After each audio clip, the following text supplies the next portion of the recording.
सारी की सभी रिजीम चेंज का इशारा दे रहे हैं। अगर खamenei हट जाते हैं, वहां कोई और आ जाता है, तो क्या उससे इतना बड़ा असर पड़ेगा? क्या खamenei के खत्म होने से बहुत बड़ा चेंज आ जाएगा? रिजीम चेंज क्या आपको लगता है हल है? और ऐसा हो सकता है क्या within the framework of West Asia में जो कॉन्फ्लिक्ट है? देखिए, पहली बात तो हमें देखना पड़ेगा कि हम रिजीम चेंज की बात कर रहे हैं कौन से मुल्क में। ईरान में। अगर आपको याद हो 1979 में भी जब चेंज हुआ था रिजीम, तो यूएसए के कहने से नहीं हुआ था, इजराइल के करने से नहीं हुआ था। ईरान में खुद ही लोगों ने वहां पर, चाहे गलत हो या सही हो, ये चेंज हुआ था ईरान के लोगों की वजह से। Right sir. कि कि रेवोल्यूशन हुआ, चेंज हो गया। किसी भी बड़े देश में रिजीम को चेंज करना इतना आसान नहीं होता है जितना कि हम सोच बैठते हैं कि हाँ, हो जाएगा रिजीम, चाहे टारगेट कुछ भी हो। इजराइल का जो स्ट्रैटेजी है, जो मैं समझ पा रहा हूँ, वो ये है कि अगर वो ईरान के लोगों को कन्विंस कर सकता है कि जो ईरान में नुकसान हो रहा है, एयर रेड्स हो रही है, न्यूक्लियर ठिकानों पर अटैक हो रही है, वो सब जो हो रहा है वो खमेनी की वजह से है। बात है, उनका नाम खमेनी है, पता नहीं आजकल लोग खamenei खमेनी क्यों कर्नल कर जी, हाँ, ये दिया। आपने आपने अच्छी बात बोली। कोई खुमैनी चलिए। बोलता है, कोई खमेनी बोलता हाँ, है, कोई चलिए। तो खामनेई बोलता है। खमेनी खैर, हम ईरान के जो भी, जी जी ताकत जी बोल जी। सकते हैं। तो जो खमेनी है, उनको की खिलाफ ईरान में एक मूवमेंट खड़ा हो नहीं। जाए कि ये खमेनी के हटने से शायद ये खत्म हो जाए। मुझे नहीं लगता कि इजराइल के अटैक से ईरान में लोगों के मन में खमेनी के लिए एक उनको हटाने की जो भावना होनी चाहिए या पैशन होना चाहिए, वो खड़ा होगा। आपने देखा होगा, बल्कि इजराइल के हमलों के बाद में ईरान के लोग खुद ही एक्चुअली इजराइल के खिलाफ हो रहे हैं कि हमारे ऊपर अटैक किया जा रहा है। ये बात अलग है कि ईरान में, मैं जहां पर 3-4 बार जा चुका हूं, कि ईरान की भी यंगर लोग जो है वो इस्लामिक फंडामेंटलिज्म से या जो खमेनी के रूल से ज्यादा कुछ नहीं है। लेकिन कोई समझे कि बाहर के अटैक से ये चेंज हो जाएगा, तो वो भी संभव नहीं है। तो इसीलिए मुझको जो लगता है कि इजराइल का जो एक मकसद है कि चेंज किया जाए, वो चलता रहेगा जब तक कि उनको ये नहीं लग जाएगा कि भाई अब हमें भी कहना चाहिए कि हमारे ऑब्जेक्टिव अचीव हो गए हैं। इसीलिए वो अपना ऑब्जेक्टिव बार बार जो सामने रखते हैं, वो ये रखते हैं कि हमें ईरान की न्यूक्लियर पावर को खत्म करना है।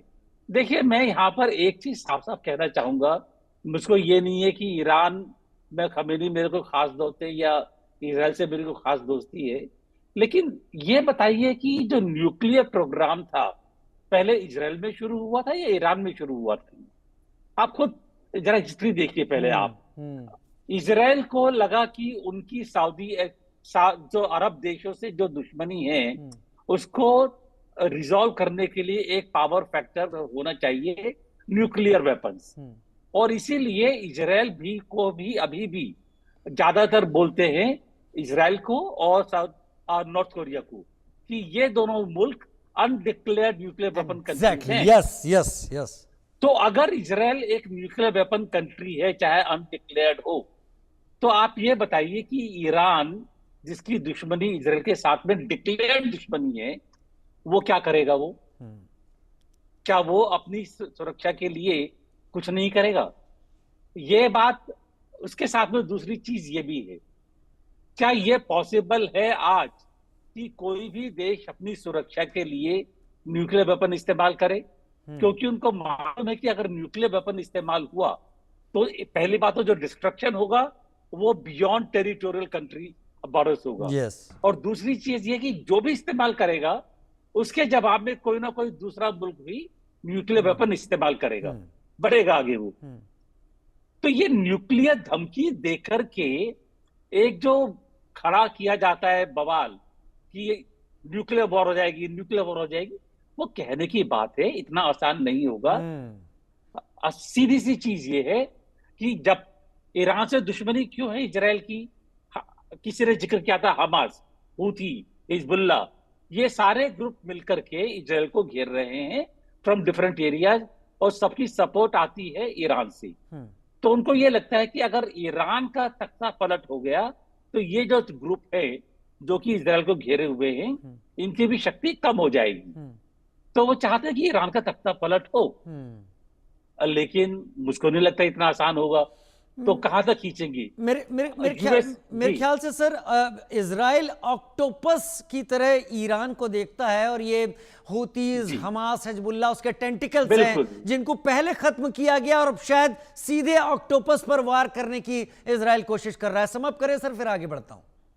नहीं जी, बस मैं इतना ही कह रहा था। तो उसके लिए अगर यूएसए की और ईरान की बातचीत होती है और उसमें अगर ये हो पाता है कि हाँ देखिए हमने ईरान के न्यूक्लियर प्रोग्राम को चाहे पूरा खत्म किया नहीं किया लेकिन बैक ट्रैक कर दिया है, हम्म, तो एक कहने को मिल जाएगा ईरान को, इसराइल को भी, कि हमने अपना ऑब्जेक्टिव अचीव कर लिया है और जो दोनों देश हैं वो मिलकर के हम इस वॉर को खत्म कर रहे हैं। इसीलिए मैं देखता हूं कि अगर इस वॉर खत्म हो जाती है और ईरान मान जाता है तो ठीक है, वरना यूएसए बीच में आएगा, लेकिन वॉर के लेकिन तौर पर नहीं, बातचीत के नतीजे के लेकिन तौर पता पर। नहीं क्यों मुझे थोड़ा सा संशय लगता है, क्योंकि 60 दिन जैसे ही